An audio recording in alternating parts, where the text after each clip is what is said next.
भाई और बहनों, लड़ाई इस चुनाव में ये कॉन्स्टिट्यूशन की है, संविधान की है। ये जो संविधान है ये सिर्फ एक किताब नहीं है। इसमें हिंदुस्तान की हजारों साल पुरानी एक विचारधारा, एक सोच है। अंबेडकर जी ने इस कॉन्स्टिट्यूशन को बनाया, गांधी जी ने बनाया, जवाहरलाल नेहरू जी और हिंदुस्तान के करोड़ों लोगों ने मिलकर इस कॉन्स्टिट्यूशन को, संविधान को बनाया। मगर इसमें सोच पुरानी है। सोच बुद्ध भगवान की है,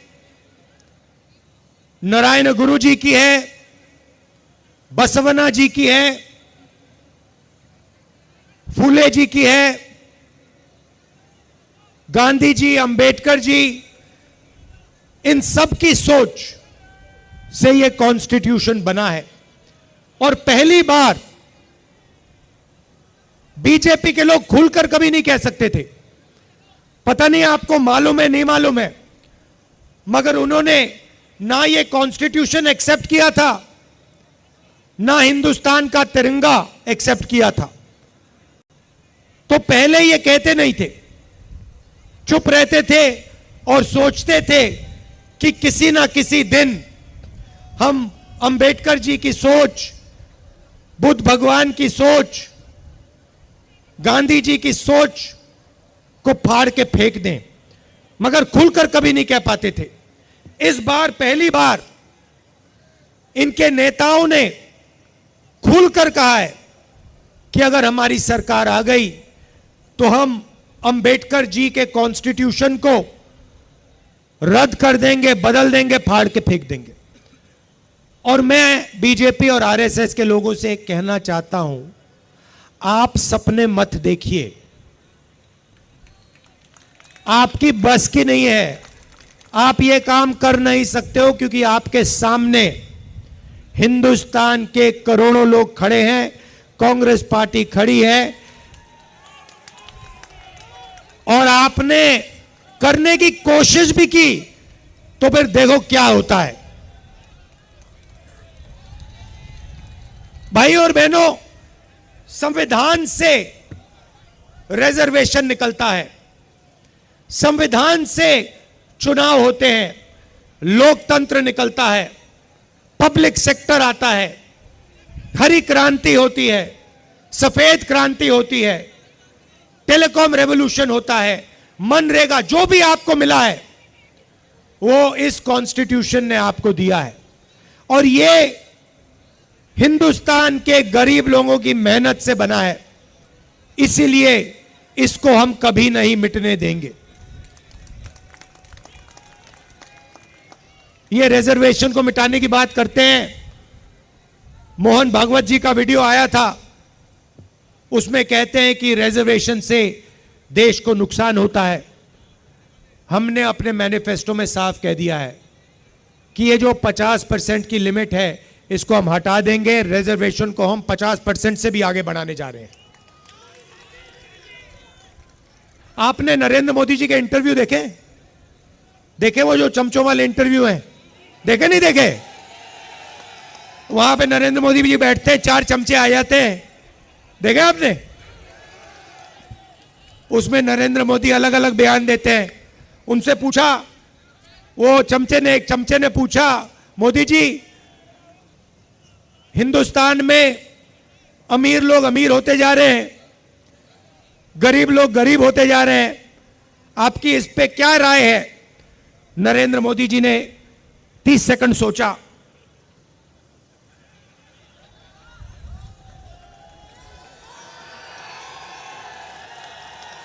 फिर कहते हैं, क्या मैं सबको गरीब कर दूं?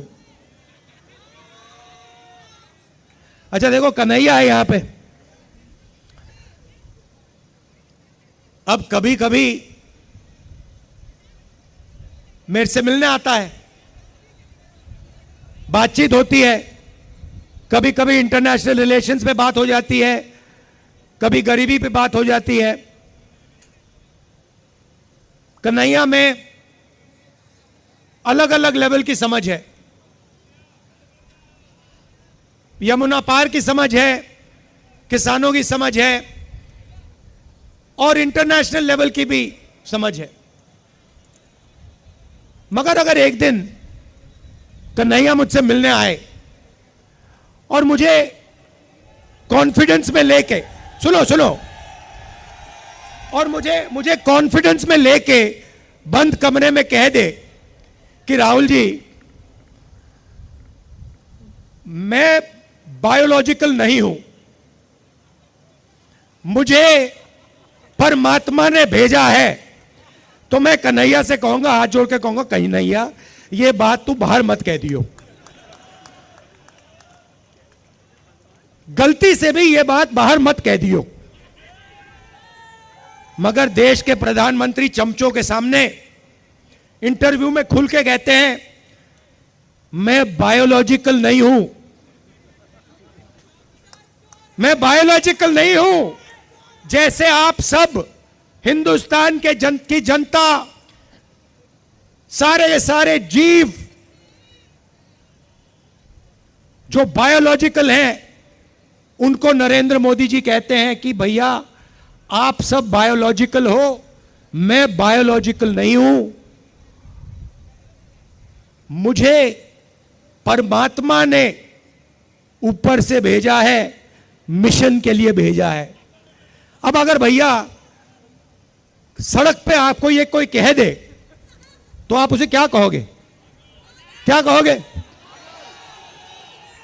उसे कहोगे भैया माफ करो, काम अपना करो, हमें अपना काम करने दो। और उनके चमचे क्या कहते हैं? वाह वाह वाह वाह वाह, क्या बात बोली, परमात्मा ने भेजा है, प्रधानमंत्री को परमात्मा ने भेजा। भैया कैसा भेजा है? कोविड के समय कहता है थाली बजा दो, परमात्मा ने भेजा। और कोविड के समय कहते हैं लाशों की ढेर पड़ी हैं गंगा में, यहां पे यमुना पार हजारों लोग अस्पतालों के सामने, अंदर नहीं सामने लेटकर आखिरी सांस तोड़ रहे हैं। और प्रधानमंत्री आते हैं, कहते हैं भाइयों और बहनों, नहीं प्रधानमंत्री नहीं, जिनको परमात्मा ने भेजा है वो आके कहते हैं भाई और बहनों मोबाइल फोन की लाइट जला दो। फिर युवा कहते हैं भैया हमें रोजगार दीजिए।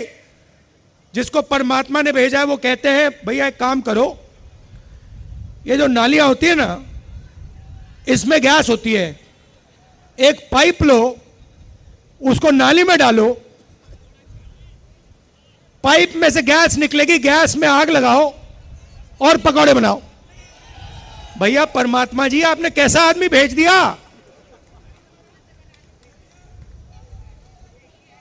अच्छा ये जो आए हैं ऊपर से, जो परमात्मा ने भेजा है, अजीब सी बात यह है कि ये सिर्फ 22 लोगों के लिए काम करते हैं।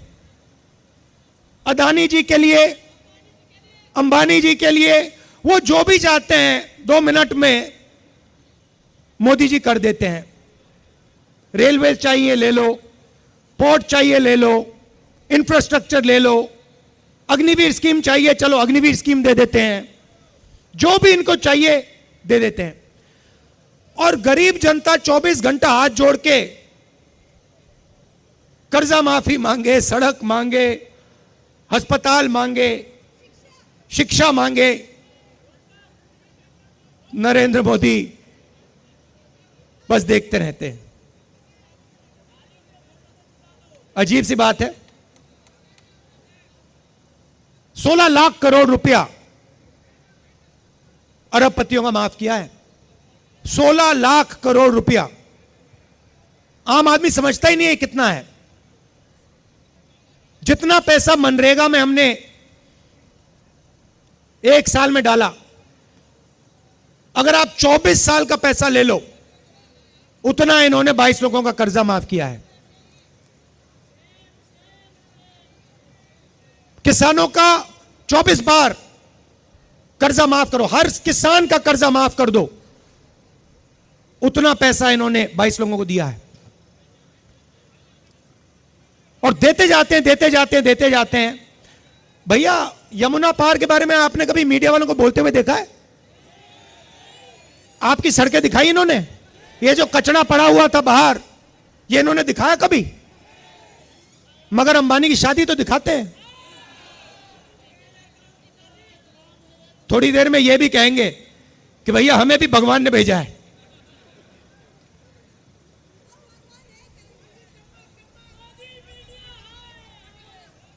तो पहली बात कहता हूं आपको, ये जो अग्निवीर स्कीम है, इसको तो हम फाड़ फूड़ के डस्टबिन में फेंकने वाले हैं,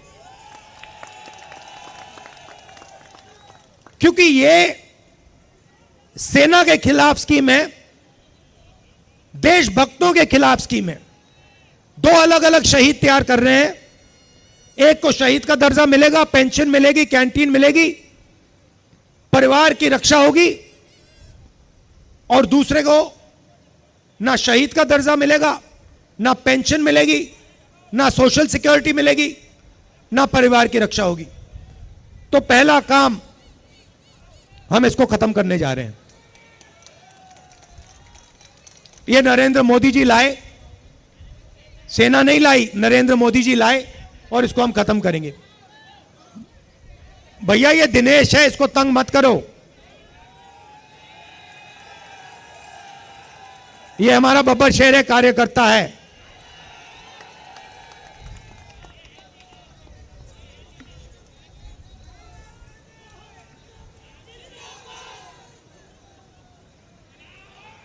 अच्छा, तो कांग्रेस पार्टी करेगी क्या? जितना पैसा इन्होंने अरबपतियों को दिया है, उतना पैसा हम हिंदुस्तान के गरीब लोगों को देंगे। आपने महालक्ष्मी योजना का नाम सुना है? सुना है? मैं समझा देता हूं। चुनाव के बाद 4 जून इंडिया गठबंधन की सरकार बनेगी। उसके बाद यमुना पार में जो भी गरीब परिवार हैं, गरीबी रेखा से नीचे जितने भी परिवार हैं, उनकी लिस्ट बनेगी, दिल्ली में बनेगी, हर प्रदेश में बनेगी। करोड़ों लोगों के नाम आएंगे। और उसके बाद जो हम करने जा रहे हैं, मैं आपको गारंटी करके कह सकता हूं कि आपने उसको सपने में भी नहीं देखा होगा। ऐसा सपना हिंदुस्तान के गरीबों ने नहीं देखा होगा जो हम करने जा रहे हैं, जिसको हम सच्चाई में बदलने जा रहे हैं। लिस्ट बनेगी, हर परिवार में से एक महिला का नाम चुना जाएगा, एक महिला का नाम चुना जाएगा, और 4 जुलाई को करोड़ों परिवार,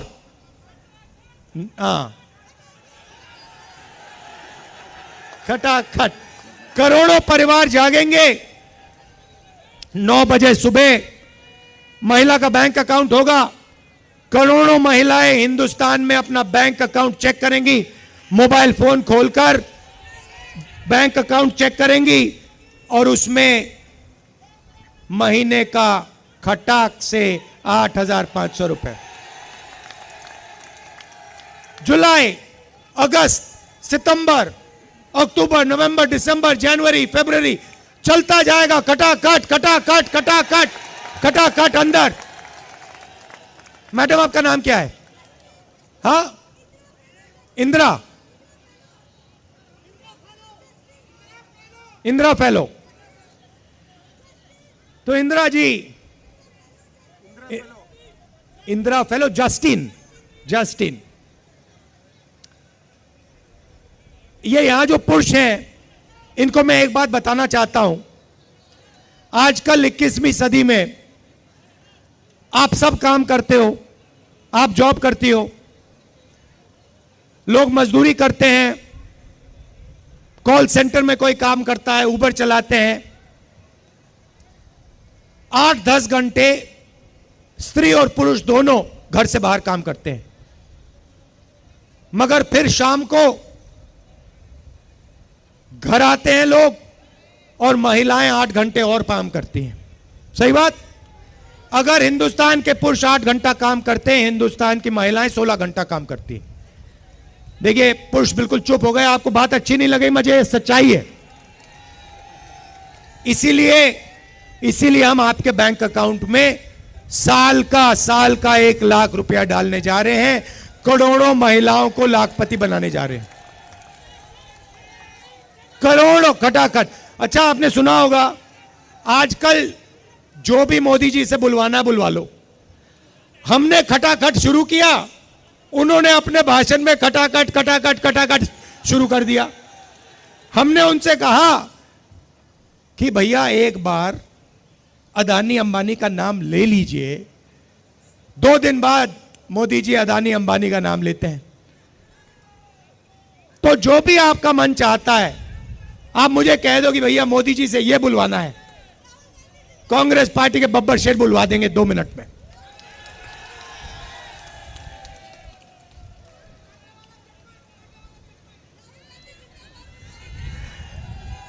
किसानों को, खैर यहां ज्यादा किसान नहीं है मगर बताना चाहता हूं आपको, किसानों का कर्जा माफ और किसानों को मिनिमम सपोर्ट प्राइस, मजदूरों को मनरेगा के लिए 250 रुपए नहीं 400 रुपए, आशा और आंगनवाड़ी महिलाओं की आमदनी दुगनी। यह हमारा मैनिफेस्टो में लिखा है। यहां पे बहुत सारे युवा हैं, आपको मैं मैसेज देना चाहता हूं। सबसे पहला काम, 30 लाख जो सरकारी नौकरियां हैं वो हम आपके हवाले करने जा रहे हैं। दूसरा काम, आज हिंदुस्तान में, दिल्ली में, पता नहीं आपने मेरा वीडियो देखा नहीं देखा, मगर उसमें मैंने कहा कि अगर कोई ऊबर चलाता है, ओला चलाता है, ट्रक चलाता है, ड्राइवर है, ऑटो चलाता है और गलती से अगर वो किसी को मार देता है तो उसकी 10 साल की सजा होती है। पुलिस वाले हथकड़ियां लगा देते हैं, जेल में डाल देते हैं, मारते हैं और 10 साल की सजा, चाबी फेंक देते हैं। पूना में अरबपति का बेटा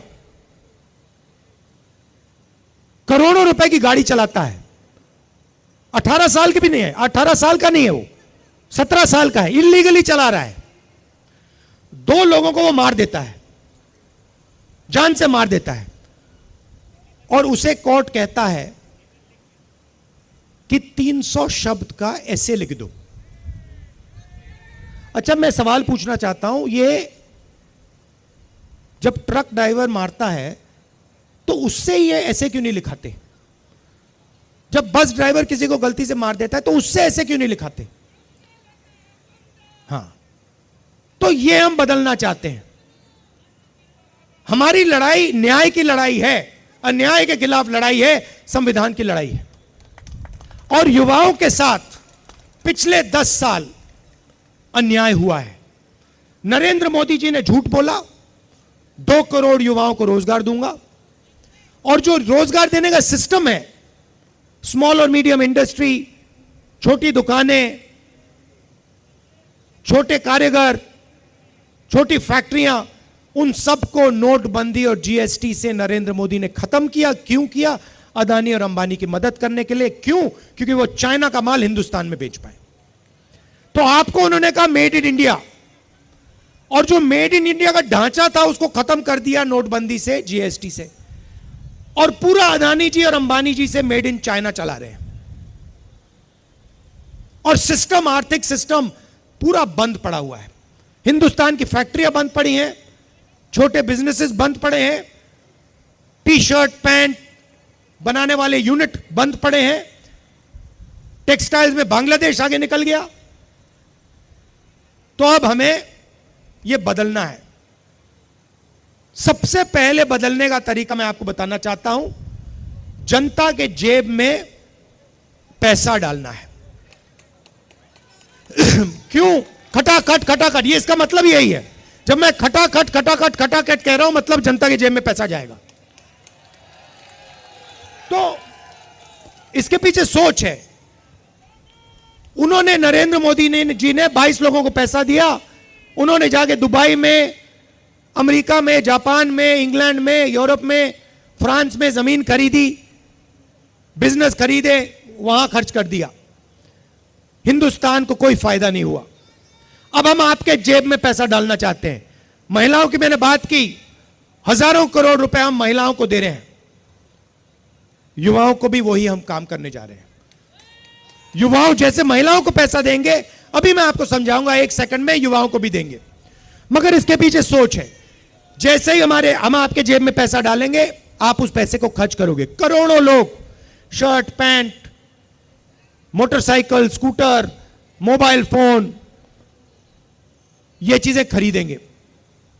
हिंदुस्तान की अर्थव्यवस्था एक बार फिर से चालू होगी, इकोनॉमी चालू होगी, फैक्ट्रियां शुरू हो जाएंगी, और आप ही को, आप ही के बच्चों को, हिंदुस्तान के बेरोजगार युवाओं को उन्हीं फैक्ट्री में काम मिलेगा।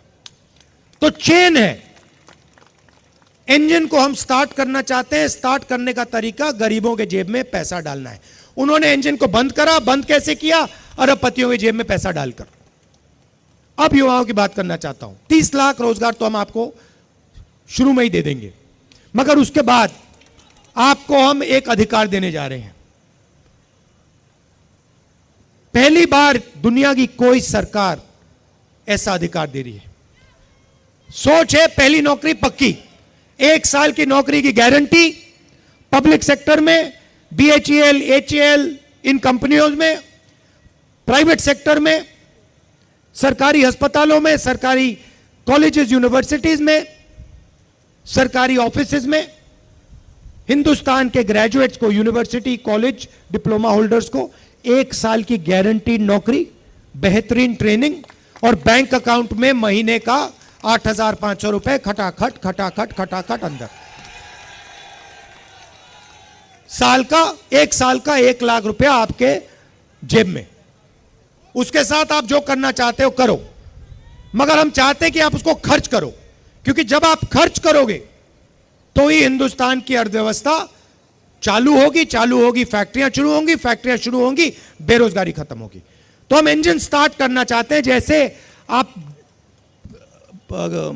स्कूटर में पेट्रोल डालते हो और फिर चाबी घुमाते हो, ये जो पैसा हम आपके जेब में डाल रहे हैं, किसानों के जेब में डाल रहे हैं, ये वही है, पेट्रोल है अर्थव्यवस्था को स्टार्ट करने का। और आप ये किसी भी इकोनॉमिस्ट से पूछ लीजिए, वो आपको बताएगा कि हिंदुस्तान में अर्थव्यवस्था को चालू करने का यही तरीका है, और कोई तरीका ही नहीं है। तो ये हम करने जा रहे हैं। इससे करोड़ों लोगों को फायदा होगा। भाई और बहनों, अंत में ये विचारधारा की लड़ाई है।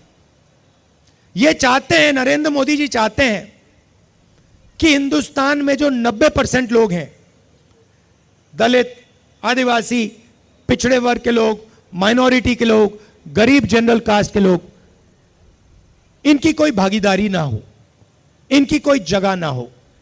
ये चाहते हैं कि हिंदुस्तान को जैसे पहले राजा महाराजा चलाते थे, वैसे ही 21वीं सदी में 21वीं सदी के राजा महाराजा चलाएं। कांग्रेस पार्टी ने इसी के खिलाफ लड़ाई लड़ी थी। हम चाहते हैं कि हिंदुस्तान को, हिंदुस्तान का आम आदमी, हिंदुस्तान का किसान, हिंदुस्तान का युवा, हिंदुस्तान के छोटे दुकानदार, हिंदुस्तान के मजदूर, हिंदुस्तान के गरीब, पिछड़े, दलित, आदिवासी, गरीब जनरल कास्ट के लोग, ये सब मिलकर इस देश को चलाएं। इसीलिए ये इस पे आक्रमण कर रहे हैं, क्योंकि ये जानते हैं कि जब तक ये है तब तक हिंदुस्तान के गरीब लोगों की आवाज है, और जिस दिन ये मिट गया उस दिन हिंदुस्तान के गरीब लोगों की आवाज बंद हो जाएगी, मिट जाएगी, घुट जाएगी। तो लड़ाई इसकी है, अंबेडकर जी की लड़ाई है।